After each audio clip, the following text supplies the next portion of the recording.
What's going on, everybody, and welcome back to the channel.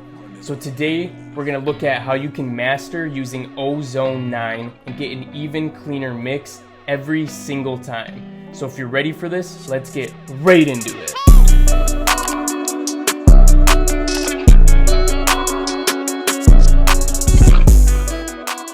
Alright, so we're going to load in Ozone 9 here.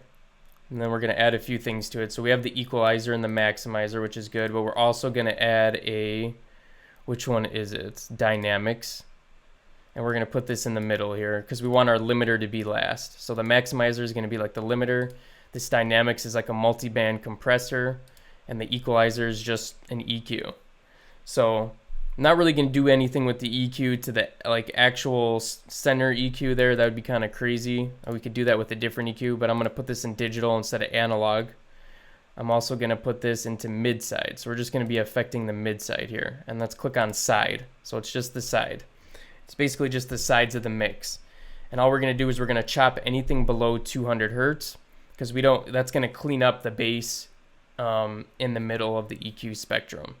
So it's just going to clean it up just a little bit more than it already is. And we can, I'm just going to play with this a little bit until I can get it to be downward. Actually, I think I need to pick a new waveform. Let's do that really quick. I'll do a high pass. And then I'm just using my mouse wheel to kind of make it even steeper. So we're going all the way down to a 48 slope here, and we're going to cut it off right around 200. Doesn't have to be perfect. Okay, and that's all that we're gonna do. So yeah, just digital side, cutting out everything below 200. On the multi-band compressor here, we're gonna make a little slot here, and we want to affect only the mid or the low mids or whatever you want to call it. So it's gonna be anywhere from like 200 to 1K. So let's click and make a spot at 200, and we're gonna click and make a spot at like 1K. Now you'll notice that this made 3 bands here, but when you leave it like this, we don't want it to affect the low lows because then it's going to be the low low. We don't want it to really get rid of that punchiness of the 808, so I'm actually going to turn this one off, and I'm also going to turn the highs off as well. So we can click on this one right here, and we're just going to play with the middle a little bit, and all I'm going to do is probably turn this down just a little bit more to like -14. So that's just compressing it just a little bit more than it normally was. And that's all we need to do there. And this is going to make the middle part of your EQ, the middle part of your 808, just a little more clean. Because when you're blasting those 808s and they're going super hard, the mid frequencies here between 200 and 1K can get a little bit squashed up together. So this is going to help tame them just a little bit, just ever so slightly. So I'll play it with it and then without it. This I right here, when it's highlighted, means it's with it, but I'll unhighlight it. And that's when you can tell the difference.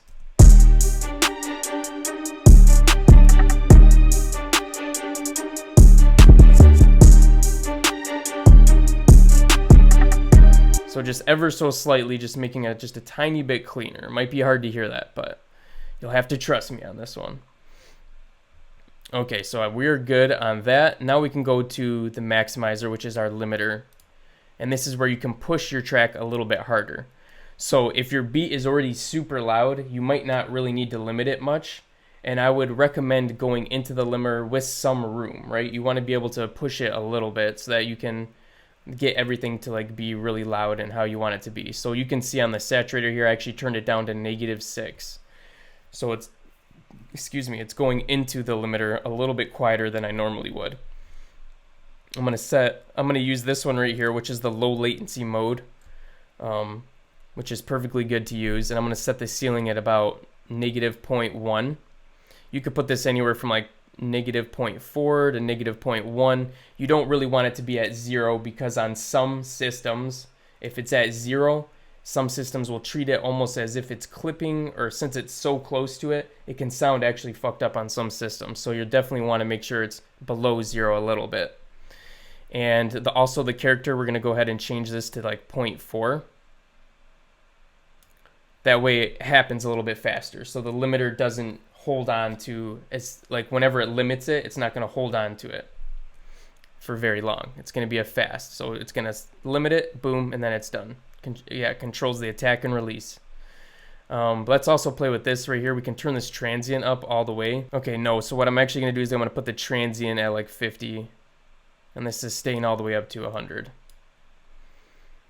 So what I'm going to do with this transient emphasis here is just turn it up to 100. All right, and that's good. We got all the settings. Now the last thing we're going to do is play with the threshold here. And you're going to have to look at this by ear, because if you limit the crap out of it, you're going to have to train your ears to know when it sounds good, because if you limit the crap out of it and you push it super hard, it's going to destroy your mix. So you're going to have to get used to doing it. You're going to have to probably do it 10 times to 10 different beats before you finally get the right spot, the right level. Because you don't want to crush it too much, but you also want to make sure you turn it up loud enough to where you're getting the full oomph out of your beat. So I'll kind of show you what it sounds like when it's too fucked up and then when it's just right. So let's play with this a little bit.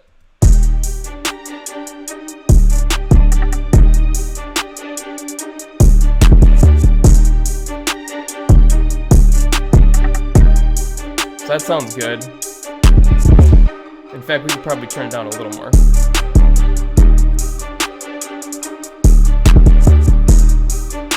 So that sounds good to me. Now let's take a look at what it would sound like when it's way too crunched.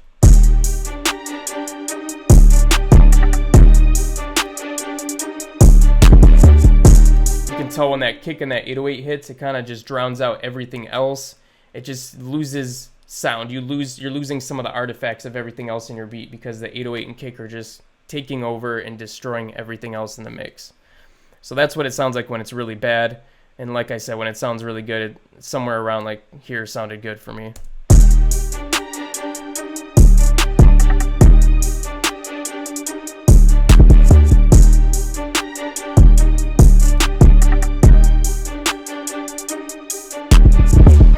Alright, and when you're happy with your results and everything, what you can do to save this as a preset is you can go into your Ozone here and click plus, and then you're just going to give it a name right here. And then I just created this one, but this is mine. I called it Banger right here. So every time you click on it, it's going to load it in for you automatically, so you don't have to worry about anything, and you're solid and good to go. Alright guys, so that's how you set up Ozone 9 to get a super clean mix. And as you saw, it did not take long whatsoever. And once you set everything up one time, you can save the preset, and then all you have to do is go into the limiter and play with the threshold just a little bit, and then you're good to go. So it's really that easy.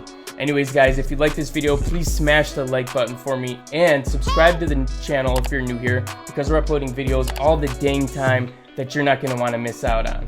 And besides that, I'll be catching you guys again in the next one. Peace out.